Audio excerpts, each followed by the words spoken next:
بسم اللہ والصلاۃ والسلام علی رسول اللہ۔ ایک سوال ہمارے پاس ہے کہ کیا فطرانہ دینا ضروری ہے؟ دیکھیں، فطرانہ ہر صاحب نصاب پر واجب ہے۔ صاحب نصاب سے مراد جس کے پاس 7.5 تولہ سونا ہے، 52 تولہ چاندی یا اس کے برابر پیسے ہوں یا پھر مال تجارت ہو، اس پر فطرانہ واجب ہے۔ الفردوس ابی معصور الخطاب میں حدیث موجود ہے، نبی کریم علیہ السلام نے فرمایا کہ بندے کا روزہ زمین اور آسمان کے درمیان لٹکا رہتا ہے جب تک کہ وہ صدقہ فطر ادا نہ کرے، تو صدقہ فطر دینا واجب ہے، ضروری ہے، ٹھیک ہے جی۔ اور اب یہ والد پر اپنی عاقل بالغ اولاد کا فطرانہ دینا ضروری نہیں ہے، واجب نہیں ہے۔ البتہ جو نابالغ اولاد ہے اس کا فطرانہ دینا واجب ہے۔ بیوی کا بھی فطرانہ شوہر پر واجب نہیں ہے، دے دے تو بہتر ہے۔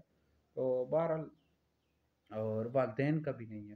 تو جو بندہ بھی صاحب نصاب ہوگا، جس کے پاس اتنا نصاب ہوگا جو میں نے بیان کر دیا ہے، تو اگر اس کے پاس اتنا سا مال ہے تو اس پر فطرانہ دینا ضروری ہے۔